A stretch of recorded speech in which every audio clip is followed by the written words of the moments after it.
Welcome to Living Vividly, the podcast where health, wellness, and curiosity collide. I'm Jackie, the founder of Vivid Health and Wellness, your guide on this journey to living your happiest and healthiest life. My co-host Daphne, the unconventional dietitian, is always ready to shake things up and bring a fresh perspective to your wellness journey. And we can't forget Dustin, our producer, who keeps everything running smoothly behind the scenes. Together, we'll chat with health and wellness experts along with everyday people who have inspiring stories and practical insights to share. If you're ready to nourish your body, move better, and discover simple ways to thrive, you're in the right place. And hey, if you enjoyed today's conversation, don't forget to leave us a comment sharing your thoughts, and subscribe so you never miss an episode. Welcome back to Living Vividly. Today we are joined by Dr. Shannon Gonsoulin of Gonsoulin Land and Cattle. Yeah, this is a little bit different from most of the people that we've had in the past. So this will be a good conversation. Well, we love food and talking about the quality of food and the quality of our soil and all those good things. So we're excited to dig into it today with you. Do I understand it correctly? You're the 5th generation cattle rancher? I am the 7th. 7th generation. Yeah. So our family has a pretty unique history. So in 1767, the first Gonsoulin came from France as a land surveyor sent by the king to survey most of South Louisiana. And his name was Francois. And when he came, he surveyed most of the Attakapaw district, which is St. Martinville, Liberia, St. Mary, Lafayette. And he was given land grants for that. And part of the ranch is still on that original land grant. So if he registered a brand in 1787, the F2. And F2 was Francois, and 2 is because he was married. And that's the brand we still use on our cattle. And branding cattle actually started in St. Martinville, Louisiana, and moved out west. And so branding, tell us what branding cattle Branding means. is putting identification on them. Okay. Right? They would use a hot brand. They would take a piece of metal and heat it up, and they would write on the animal some kind of design. Because when the French came, the Spanish had already introduced cattle to South Louisiana. The Acadians came in 1765. With that big influx of people, cattle became much more of a protein source. They would utilizing mainly deer back then, but as the population increased, the deer population decreased. Right. So when the Acadians came, they started using more cattle. Well, all these guys developed cattle locations, or vacheries, they would call it, which is French for cattle ranch, and they would, but the cattle would intermingle because there was no fences. So just to prove identification, they would put a mark on them. Okay. So that's where the brands first came from. And the original brand books are in the St. Martin Parish Clerk of Court's office. And the books are, of course, very, very old. And the pages weren't numbered. And our brand is on the first page. So if that's true, and we're the first page of the brand books, then we're the 11th oldest brand in the United States, which is pretty cool. So, incredible. Yeah. So the property that we have the ranch on is part of somewhat of the original land grant. So that's what the land behind Gonsoulin land means. So we've been there for a long time. What animals do you have? Obviously cattle. Do you have other animals on the property? We have horses that we work the cattle on. Okay. And of course we do have chickens and ducks because we're a ranch, and we do we collect the eggs for the house, and that got a couple of dogs, and we do that. And so we have we don't raise lamb or pork. Okay. We just we purchase that from local producers if we want to sell any of those items. We opened up a store at our ranch, so people can come and purchase our product. When we first opened it up, as like a farmer's market drop off, if you will. So we opened it, I think, in 2010. And the goal was it to be an area where not only we sold our beef at, but also where a farmer who would go to a farmer's market and not sell all of his produce would be a spot he could bring it. Right. And we would try to sell it for him throughout the week before it goes bad. Right. So back then there was the farmers markets were gaining strength. People were starting to go to more. Mm-hmm. You started finding more farmers market popping up.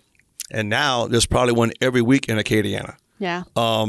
So we don't have that the farmers market part of the store, but we do still offer that to a lot of guys. So they do come in, drop their spinach down, okra, things like that. And we try to sell it for them at the market. We don't charge them anything for it. I think we charge them like $10 a month for electricity for the coolers, and that's it. So we try to utilize that, because if somebody comes in and buys Mr. Boudreaux's okra, he might buy a pound of ground beef, right? Right. We also sell at the market. Delcom Direct has a great product. They got a grant several years ago. They bring us fresh shrimp, oysters, red snapper, tuna, anything that is caught in the Gulf locally. They process it, vacuum pack it, and we sell it for them. So we got a pretty good seafood mix there too. And every once in a while we have pork and lamb, depending on availability. If we can find some local producers that have something we can buy from, we'll purchase that and process it and have that for sale too. But our main product could still be our beef product that we have right now. And so y'all sell grass-fed, grass-finished, antibiotic-free, hormone-free beef. Correct. Okay. What kind of grass?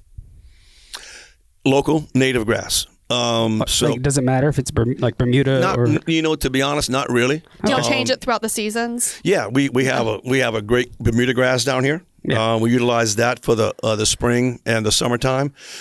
We do have to plant ryegrass for the wintertime because our grasses go dormant. You can talk to other grass-fed producers that go into these. They will plant 4 or 5 different varieties to do certain things at a certain time period. We have found that just utilizing what Mother Nature has for us is pretty doggone good. So we planted mixes before to see if we would get better gains on the cattle. And they did while they were on that grass. But when we took them off, they would match the ones that were on our native grasses by the time we processed them. So they gained pretty quick. Like we had corn and milo, which are those type of forage bases, have a lot of sugar in it, which produces a lot of fat. So they would gain really, really well, really quickly. But when we took them off of it, they would drop a little bit, and then our native grasses, the cattle on the native grasses would pick up. And by the time we decided to process those animals, we didn't see much of a difference.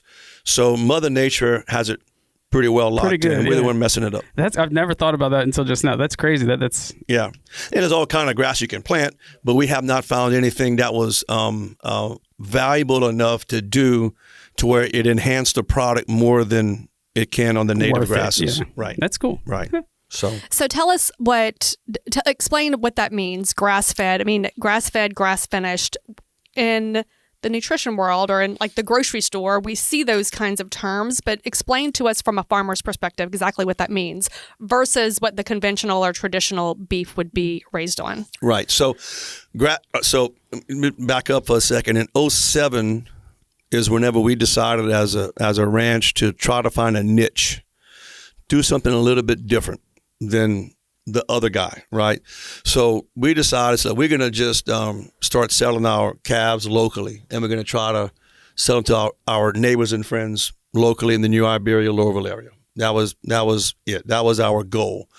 At that time, you started seeing a lot of the names being thrown around. Organic was coming up. Natural was coming up. Grass-fed.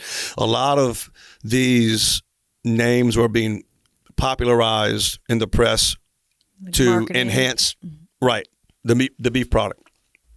And at that point in time, no one was regulating any of it. Mm-hmm. So you could call yourself Joe Blow Organic Farm and charge what you want for it, but nobody would come behind you and say to certify that he's really organic, right? Mm-hmm. Back then, the American Grass-Fed Association was started, and they had they would send a veterinarian down to the ranch, and he stayed for 2 days and made sure that what we said we were doing. And we got admission to the American Grass-Fed Association by doing so. So we are a member of the American Grass-Fed Association, but there's not very many members in Louisiana. Mm-hmm. That allowed us a third-party verification process. Somebody else has checked us, and we are doing what we say we're doing, right? So we picked grass-fed because grass-fed is not that much different from the way we produce cattle down here. Mm-hmm. We still vaccinate them. We still deworm them. We still do all our herd health protocols. We keep them safe and healthy by doing those things.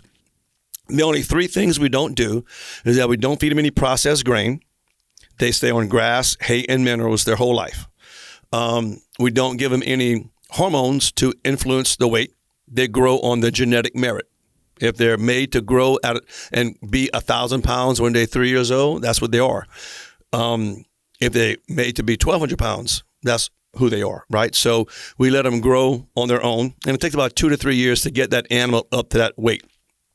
And we don't use any antibiotics. In the conventional beef world, animals have to put on antibiotics because they're pushing the processed feed to them pretty hard, which alters their bacteria in their stomach and sometimes allows them to get abscesses. So they have to be on some low-grade antibiotics because of the processing that they go through. So let me just pause you for a second. I want to re-say that. So just to make sure that I understand. So in the conventional world, when you see feedlots and they're being fed, what corn I know is one of the grains. What other grains are they fed in the conventional world? Corn, sorghum. Corn's the biggest one, though. Okay. Corn's the biggest one. They'll feed other grains to them too.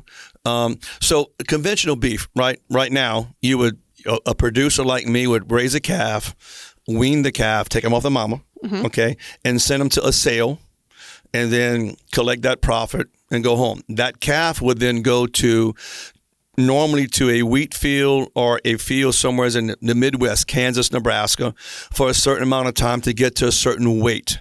Then the feedlots would take that animal, bring them to the feedlot, and push feed to them to try to grow them quicker, right? And that's the way beef's been done since 1940s. And there's nothing wrong with that, right? I'm not throwing them under the bus. That's the way beef has been done since World War II. And that process has to be maintained to feed the world's population. They produce a lot of beef through the feedlots. So that's one model. But to do that model and to push the grain to them, they're not made to eat grain. Cattle are made to eat grass. Right. Their function, that's their system, right? So we are changing them a little bit by putting the corn and all the grains in them to increase their weight on a quicker basis. Give them a little bit of hormone, that increases their weight also. The antibiotics just keep them from getting sick. Right? And that's the conventional way beef is done. That animal is then sent to a processor. They process that animal, and then they do what's called wet aging. They put them in bags of water, and that ages that meat until it gets to the store. That's how they age meat in the bulk of industry today. That's the process. So when Rouse's gets it, or any superstore gets it, Walmart, anybody who's selling beef, they come in bags with some water in it. They take them out, then they cut it, they put it on the package and put it on a shelf. That's how. So the butcher in the store is the one that's actually cutting the meat. Yes, from larger they'll portions. get boxed beef is called. They'll get the box, so they'll put, for better lack of terms, chunks of meat in boxes. When it gets to the store, they'll take it out, cut the steaks, or grind the meat to make ground meat. So they'll break it down further into the package that you see on the shelf. So that is the way conventional beef is done. Grass-fed takes a lot of that out. They're on grass for 2 to 3 years. We process them. We dry age them. We hang them, the carcass, in the cooler for 10 to 14 days. That takes away a lot of the moisture and it concentrates the flavor, which if you could ask any person who eats a lot of beef, they would rather get a dry age than wet age just because it does that.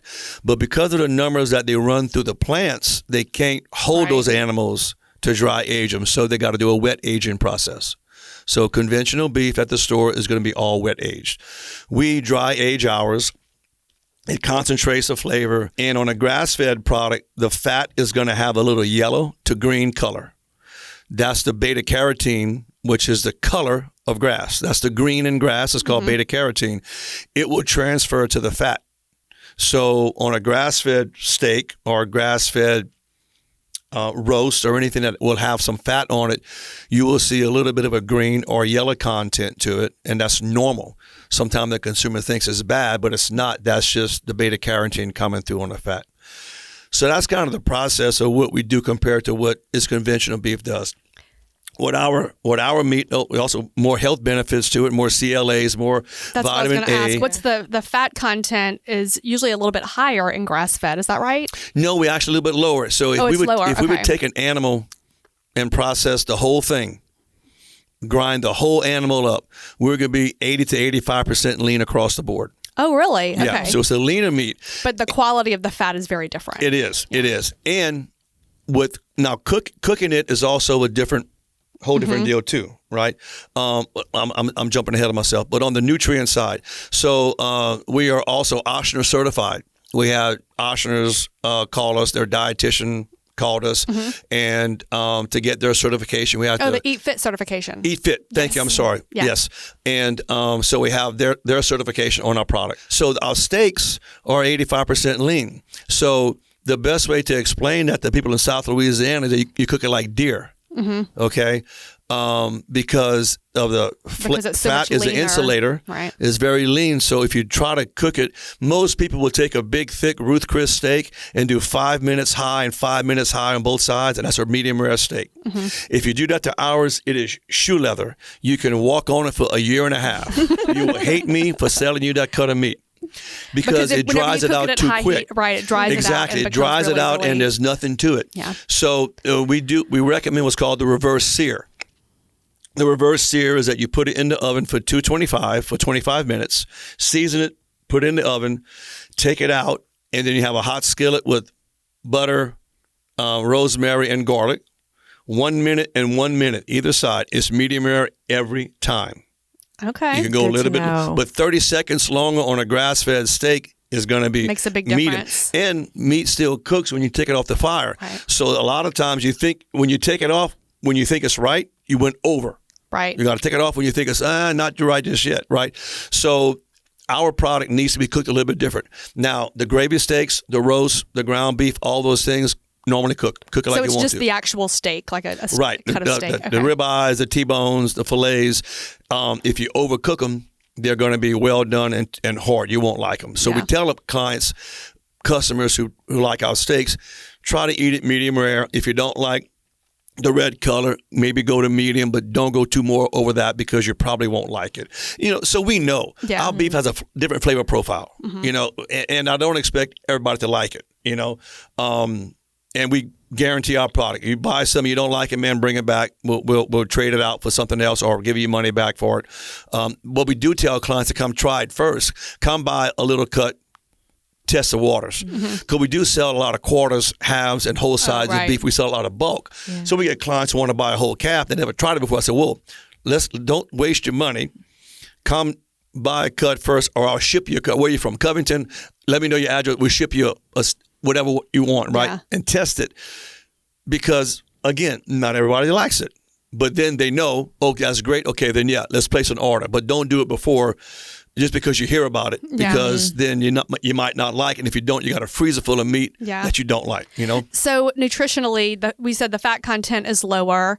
But I believe, correct me if I'm wrong, and I'm assuming that you know this, but you may not. It is higher in omega-3 fats than conventional beef. Yes. Okay. So it's a source. There are not very many food sources of omega-3s, so it would be a source of omega-3s if you're continuously eating the grass-fed beef. Yes. What We're other not nutrients? as high as salmon. Salmon, I think, might be the highest, right? Yeah. But fish is great. But we're right under it. And so what other nutrient changes are different with grass-fed versus conventional beef? Are there any other things that are higher in significant? vitamin A, higher in a few of the other vitamins, higher in CLAs, those conjugated linoleic acids, which is a huge term. Yeah. But they're anti-cancer.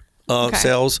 So it does have some health benefits. And a lot of the people who purchase our product are also people who are looking for a healthier diet. Right. People with cardiovascular disease.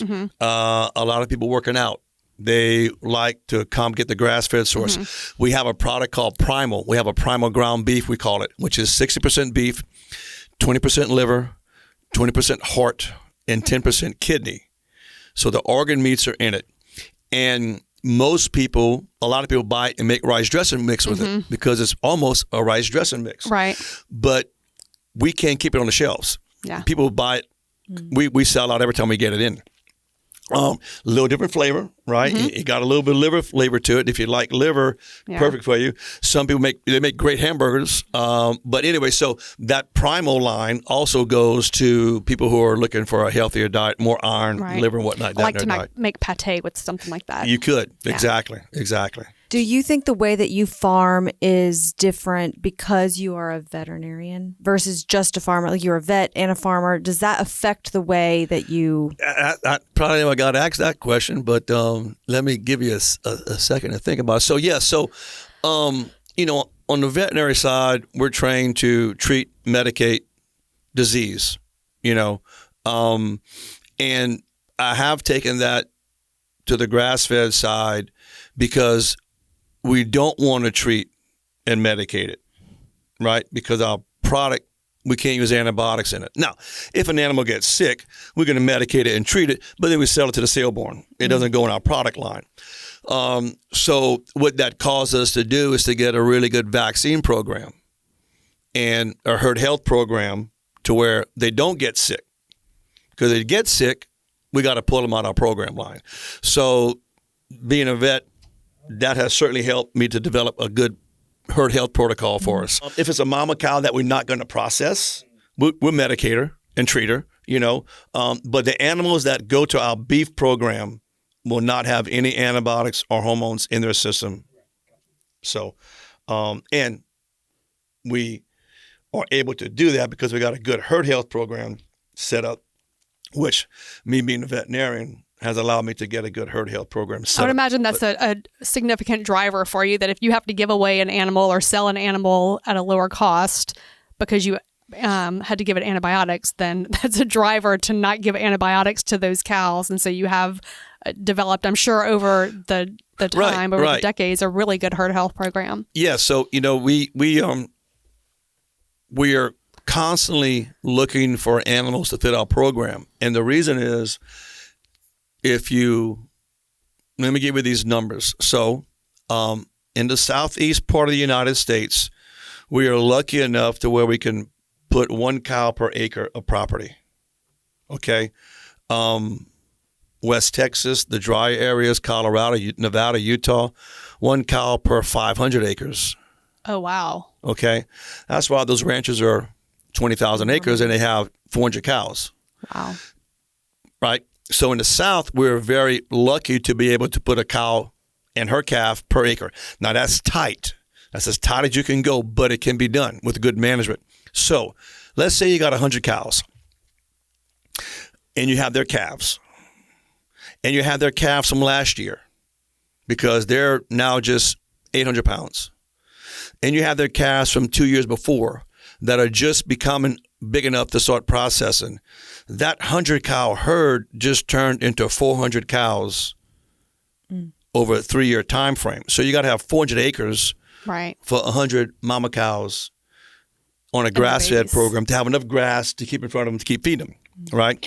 So we process in the neighborhood of 180 to 225 animals a year on our program. So we have producers that sign contracts with us that we buy calves from them whenever they're ready to put through our program, okay? Because we don't have enough property to feed the machine. Right. So we got to go out and buy some because we don't have enough property. So, land gets to be a commodity, right? So therefore you have all these animals in one spot. It takes property to do that. Yeah. Now we do have 400 acres, 450 acres, and that's our mama cow herd is about 150. That's tight for that property. But we're able to do it. But we do have to go out and outsource from producers who will follow our guidelines and sign contracts with us. And we have probably just 3 or 4 that do that for us. Okay. So let's shift gears a little bit and talk about the big question that everybody is wondering is what creates the cost difference for grass-fed, grass-finished versus traditional? So conventional beef goes to the saleborn, is picked up, brought to a wheat field, grazed, and put on a feedlot. And in 14 to 15 months from that animal's age, from born to about 15 months of age, he is 1,200 pounds processed, done. Grass-fed, like we said a while ago, goes on the generic merits, right? Yeah. So for that animal to get 1,200 pounds on a grass-fed diet, it will take 2.5 years to 3. So you have 2.5 years of more cost to keep that animal going. There's the majority of the cost. We have to keep them longer in order to get to the processed weight. Cost is in vaccines. And cost is it costs about $1.50 a day right now per cow. Okay. To maintain them for a year, so about $500 a year, something like $550 a year. Fencing, fuel, hay, tractor. Ranch expenses is about $1.50 a cow per day to be able to raise one. So you add all that in, next thing you know, that animal is now worth $2,500 compared to now. Today's cattle prices are just completely opposite. They're through the roof, right? There's animals being sold now that I can't see how it keeps going, but the prices are astronomical. But from a standpoint of why our cost is that's why, because we have 2.5 years more production costs to keep that animal up to speed. Normally, without numbers now. So let's look at numbers now. Our ground beef was $8.50 a pound and has been $8.50 a pound for probably about 5-6 years. We have not increased our costs. 5 years ago at Walmart, you could buy ground beef for $2 a pound. Right. Now that's the way lower end. That's the bottom. That's the stuff. But you could do it, yeah. Right, but it can be done. Now, with the cost being so high, that same Walmart lower cost product is at $6. So it has come up, and we sell at $8.50. With our production costs, we control the whole thing, right? From pasture to plate, if you want to call it. But we have our own processing facility. So when that calf leaves a place, it goes to our processing. We bring it back and we sell it. So we have the whole thing. So the cost is associated with the increased time that you have to hold on to. Okay. I've heard a lot of farmers complaining about the Food Inc. part of it, the food industry, and how these middlemen are controlling how much the farmers are making. I imagine you are direct to consumer, so you're making everything. Correct. Do you have an opinion on that, or why do you think it's different for traditionally? Yeah. Traditionally, if we take the crazy numbers that have been going on the last couple of years away from the scenario, the cattle cycle would normally have a cycle every 6 to 7 years to where the prices go up and then come down, up and down. And what causes that fluctuation? Price and demand. So normally as cattle numbers start to go down, the demand goes up. Well, people will start holding cattle back and breeding bigger herds, and then they got a lot more beef on the market and the price comes down. And that's kind of how it normally has always happened. So it has to do with the number of cows yes, ma'am. Correctly. In the United States? In the United States. Okay. What's the cattle number? And if we take away the crazy numbers now, has always been the cycle. Traditionally, calf prices per pound on a 500-pound calf would be anywhere from 80 cents to $1.20, $1.30. That was the number that you would see fluctuate. That's a pretty big change. Pretty big change. Now those numbers are $3.50 to $4 to $5 a pound. Okay. Crazy high. But normally those numbers would stay in that range, right? To produce a cow, and the only income you can have on that cow is a calf that weighs 500 pounds. You're going to get $500 for each year. You have to have 200 to 300 head of cattle to make it work for you, because the numbers was just too small. You have to have a lot of cattle to make a big enough paycheck to where the standard. So the cattle producers were always getting short-ended. Okay, who's making the money? Well, it's the packers and the feedlot guys. And I'm gonna probably get some pushback on this, but there's 3 big packers in the United States, and they control the beef market. So they dictate where beef goes, how it's sold, and it trickles down to the cattleman, who's the guy producing the product. And we have always been on the low side, always been getting just enough to make. Traditionally in Louisiana, from a standpoint, 80% to 90% of the cattle producers have 30 or less cows. That was the normal. We don't have very big herds in Louisiana. That's just the way we've always been. Most of it been so it was always a hobby. Yeah. Most of the time in Louisiana. Grandpa had a few cows. We kept them, yada, yada, right? There is some larger herds in Louisiana, but for the most part, they were smaller. So those guys weren't making money on the cattle. They would keep a calf, process it once a year, give it to the grandchildren, give it to the, whatever, and then sell a few calves here and there. It was a hobby more than anything else. But for the most part, the United States, a cow-calf producer was getting on the, you had to have very big numbers to make money in the cattle business. Now they're making money hands over fist, but it's not going to last. The numbers just won't support it. So who's making the money now? Is it the cattle farmer or it's more the now the packers? farmer's actually making the most money. Okay. Which is completely opposite of what it used to be. That's why they're selling. Okay? They're selling because, so take for instance, we had some calves actually we sold this past week. So let me give you some numbers just to think on. So 5 or 6 years ago, you could buy a mama and a calf. We call it a cow-calf pair for about $1,500 to $1,600. Okay, we sold some Saturday for $4,100. Wow. Okay, that's a huge change, right? So people who with cattle are finally making some money with what they're doing. They're selling because they might not ever see this number again. Right. Well, what that's doing, that's further lowering our cattle numbers, which is further increasing the pricing. Right. You see? So we're kind of shooting ourselves in the foot by selling everything, but guys that's been in this for a long enough time that maybe been breaking even for 20 years and tired of it, they're like, man, I can retire by selling these 300 or 400 mama cows and be done. And we see that happening, so some guys are getting out with the hopes of the cattle prices will go back down and they'll jump back in a few years. But who knows with the markets the way they are now, with the tariffs, with all these things coming to fruition now, the screwworm down in Texas, that's stopping all imports of Mexican cattle completely.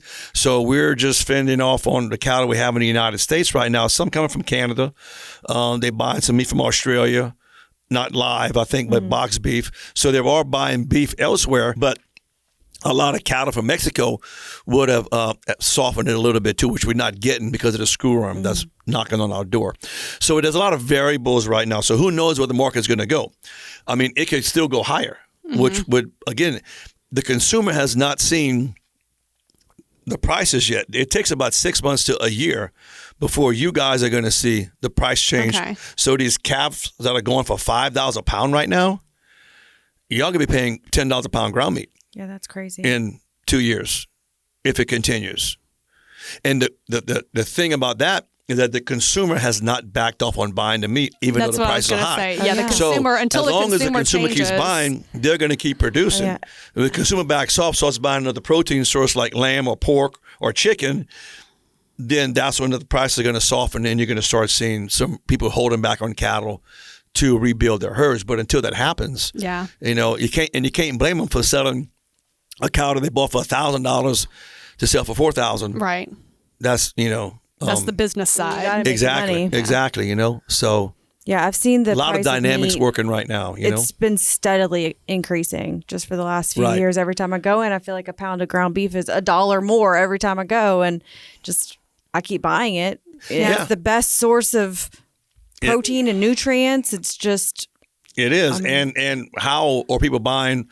I say how. At $6 a pound ground beef. Even the cheaper stuff. But it's off the shelves. Yeah. So anyway, great. But not like great. Whenever whenever cell phones came out and they were like $400 for a cell phone, who would ever do that? And now everyone has a cell phone that's at least $600, $700, $800. Right. That's on the cheaper side too. That's the cheap side, yeah. So just figure out a way. Priorities. Yep. Like gas, when it goes up and you start to pay for it, then it's probably not going to go down very much because you're paying for it. Yeah. You set that next level. Yeah. Right. Now, who knows if these prices, I mean, it'd be great if these prices would stay for the cattle producer, but they got to start holding back some animals to breed back for next year. Right. And that's the problem. They're not. They're selling everything. They're like, man, these prices are so crazy. We're selling all the females and everything. So instead of holding back females to breed for next year, so it's further in depleting the numbers for next year. You see? Which is going to increase the price. Yeah. Which would increase the price. Exactly. So talk Price to and us a demand. little bit about your processing plant. What is the benefit of having a processing plant versus you sending your cattle? So just as a backstory, my ex-brother-in-law used to, maybe he still does, have cattle just as a hobby. It's something he does. And every once in a while we'd get a call like, hey, I want to buy a half a cow. And so we would. And it's just, like I said, it's his hobby. He's got the land and he may have, I don't even know how many, 20, 30 cows. I have no idea. And so we would go through the process. We'd buy a half or a quarter of a cow and it would go to the processing plant and they would, cut it up into whatever we wanted it to be. And there was always seems like a disconnect between him and what he's doing versus what's happening at the processing plant. So what was the reason for you to start your own processing plant? Because that's a huge undertaking to have it inspected and have it safe. Is it USDA certified? It's state. State certified. Yeah. Okay. Yeah. So I never wanted the processing plant. Yeah. Never did. I want to be a cowboy. Let me ride my horse, catch a few cows, and I'm done. Right. So this thing has morphed for good and for bad, right? From selling 30 cows to our neighbors in 2010 to now we're selling over 250 and it blew up. It blew up, right? So in COVID, when COVID came, we had a process we've been doing a lot of business with for a long time that couldn't get our meat out because everybody during COVID was processing their own meat to sell to their friends because if y'all remember, probably don't, but there was one or two of the three big processors that had to shut down for a week or two because of COVID. Okay. There was no beef on the shelves on some of the grocery stores. That's panic, right? Food and fuel is going to be a war. Yeah. You can't get food or fuel, you're going to have something happening, right? So when the beef on the shelves went dry, all of a sudden, everybody wanted to buy beef from us or anybody that had a cow. Right. Man, you want to sell me a calf? You want to sell me a calf? So it was a great shot in the arm for us, to be honest with you. But the plant we were using couldn't keep up because they had people calling them to process other cattle besides us, right? So in Abbeville, they had a plant that was closed for about a year and a half. It was an older plant. It was built in the 60s. And I heard it was that they wanted to rent it. So we went and looked at it, and it was not in bad shape. It was structurally sound. So we went ahead and opened it up, and we started processing all our animals there. Those plants are, man, they just such a maintenance misery. They are. Everything there is high dollar, stainless, because you have to have it. Right. Every time something breaks, it's a $10,000 item. A cooler compressor goes down. It's never something small. But we needed it to keep processing our animals, so we went forward with it. And this is now 5-6 years from now that we've been doing it. So we process everything there. They vacuum pack it, label it. We pick it up, bring it to the store. And then our farmers markets, people come pick it up on Friday. And then they go sell at the farmers markets for us on Saturday morning. So that's kind of what we do at the plant. Now we also process outside animals too for people, which has slowed down tremendously because they're selling their calves at the market. They're making more money selling a live calf than they would be, because a lot of people would do what we were doing after COVID. They would raise a calf to sell to you, right? Well, we would process it for them. Well, that producer now has that same calf. He can sell it for as much or more at the sale barn than he would selling it to you. So that decreased the processing side, which decreased our business a little bit. I'm imagining, a much easier, cleaner transition to say, here's the whole calf certainly. Versus once we start talking about like what it got to be a lot of, what cuts do you want? How much ground beef do you want? How many steaks do you want? It's like, gee, I don't even know what's possible on a half of a cow. I have no idea. You tell me. So it was, Right, that's a lot. So It you is. can just It's sell the whole thing. Sell the whole thing, get a check, you're done. Right. So what's a lot of guys are doing now. So we have slowed down a lot at the plant because of the outside people are not processing cattle with us. They just sell them straight. Yeah. So your the processing plant is still the one in Abbeville? Yes, ma'am. Okay. Yes, ma'am. We're down by Henry, which Okay. is not a great place to be with a hurricane.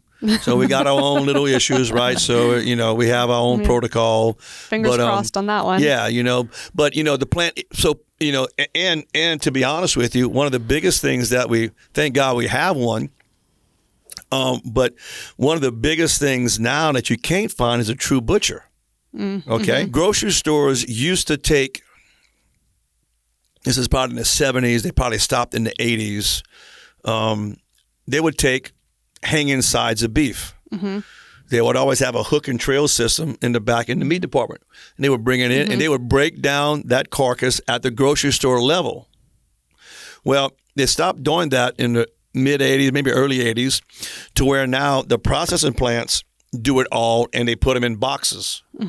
So the stores get a box of ribeyes and they cut the steaks off that short loin, right?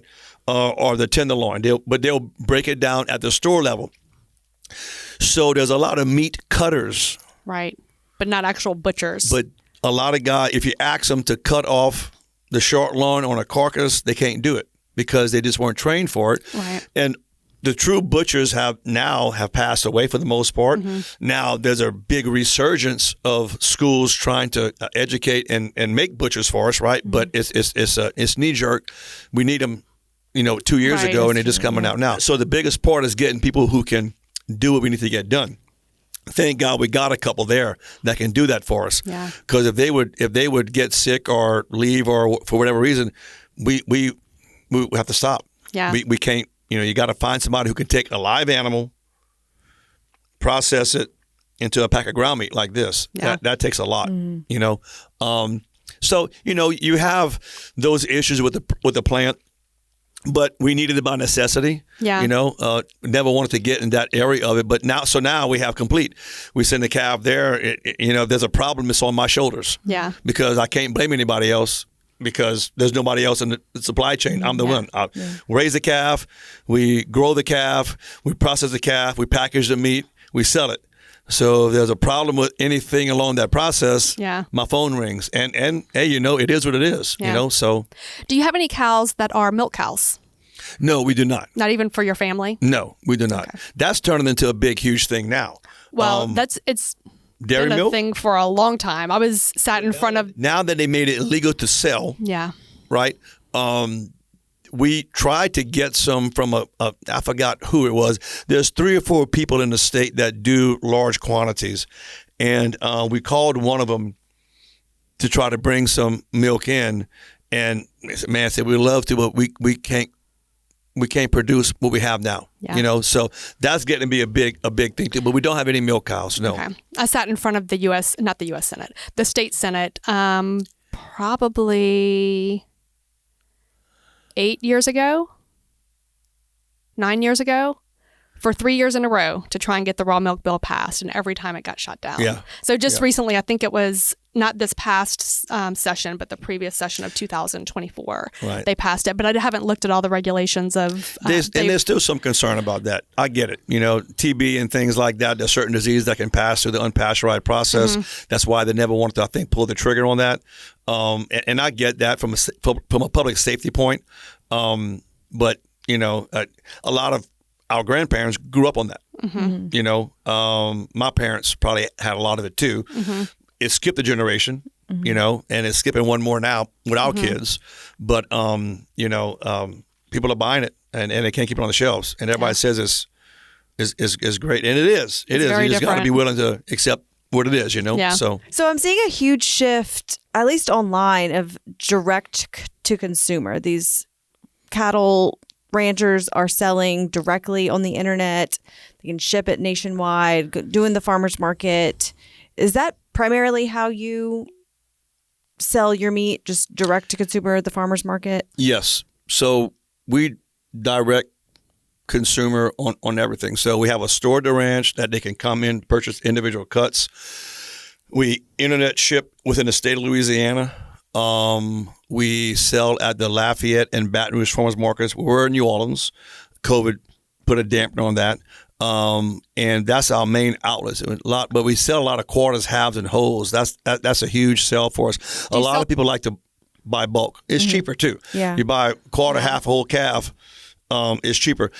Back to one of the problems you were running into by, like you said, what cuts do you get? That's a very, very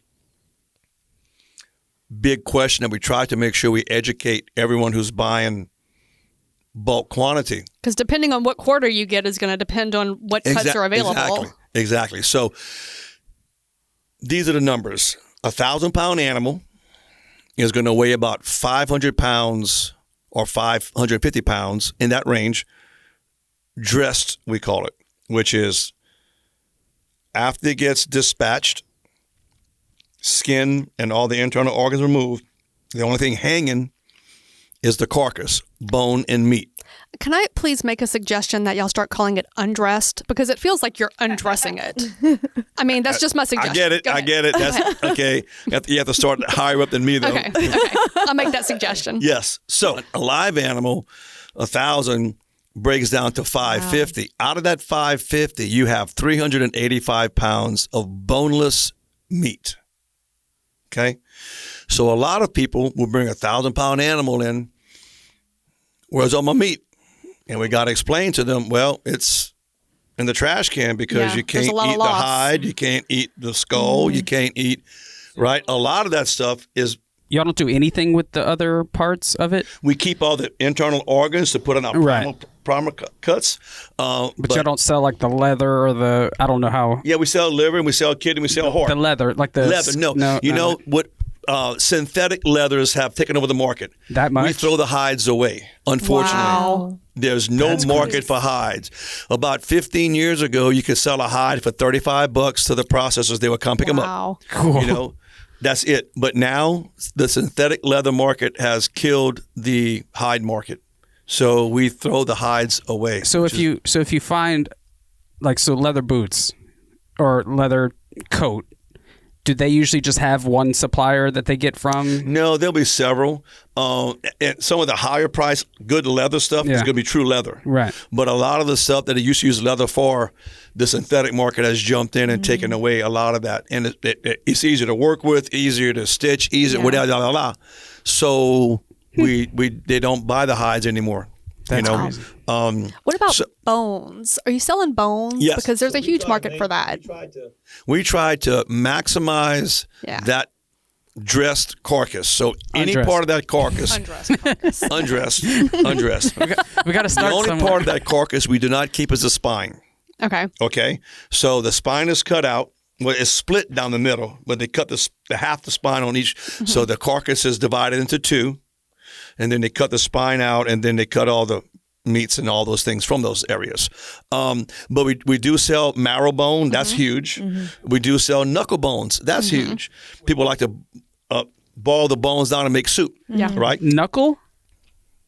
We call them knuckle bones. All the joint bones. There we go. So I was like, cows don't have knuckles. They actually do. But we have to go through an anatomy class for that. Okay. But so take the femur, right? The long bone of the leg. We cut it here and we cut it here. That's a marrow bone because that's a huge marrow center for it. The ends we call knuckle bones, where the joints are. Okay. Very little marrow. But people like to use that to make bone broth. And the marrow bones, of course, everybody loves marrow bones to do. So we collect all the bones. We try to sell every part that we sell every part at our store. But if somebody would want to come in and say they want to buy a quarter or a whole calf, but they don't want this, don't want that, then we just won't charge them for it. We'll take it and put it into the store. Right. They don't want the long ribs, short ribs, whatever. We'll take that. But we try to educate them too. A lot of people don't know what comes from a cow.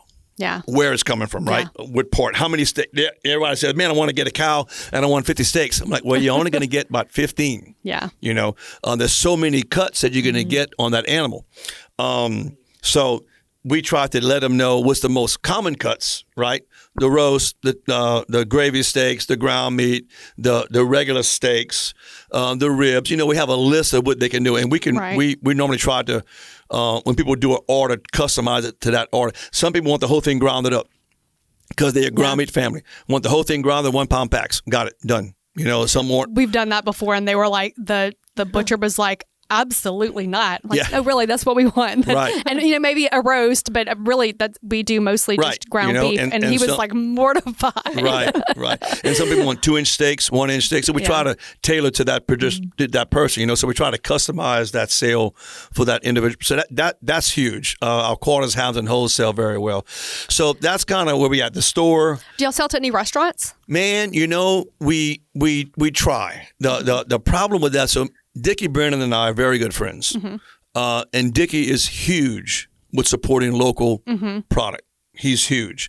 If he could outsource everything at all his restaurants to be local, he would. The problem is that we can't, right? Yeah.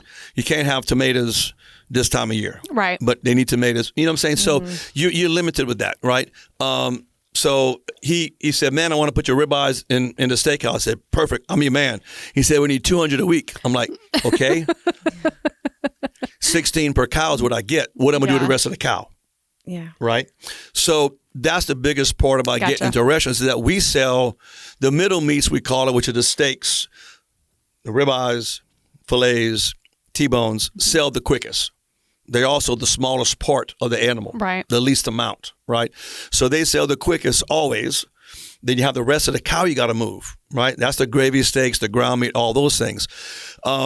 So we don't have an abundance of steaks to be able to sell to a restaurant, even though I've been approached by several to try to do so. Yeah. We just don't. And we did at Dickie for a while. We had it was called a butcher block.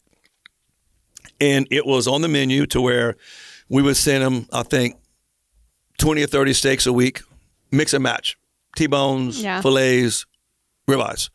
And you ask the waiter, what's the butcher block? Well, we got ribeyes tonight. Oh, we have fillets tonight. And that worked pretty good too. And then same thing, COVID came and disrupted a lot of stuff, right? So we haven't gotten back with it. Hopefully we'll be able at some point in time. But, you know, restaurants are hard because chefs are artists. And chefs like to know time, right? If they're running a huge restaurant and they're the main chef, they might not be cooking every item, but they need to know that guy's cooking that steak for 2 minutes, this guy's making a salad for 3. Right. In his mind, he's looking at the orders, those guys.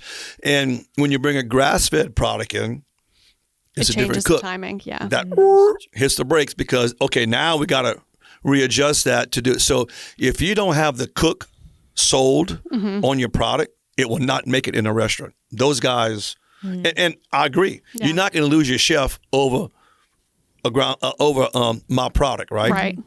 And I get that, you know. So, but you have some restaurants that do want to try and do want to sell local. I think the Warehouse in Rain buys from a Mr. Raymond Fontenot.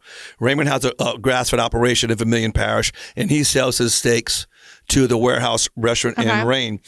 I don't know how many he sells per week, but I know he's doing that over there for him, which is good, you know. So we would love to be in a restaurant. We would love, but we just don't have the ability to stockpile. If we could ever develop a ground beef market.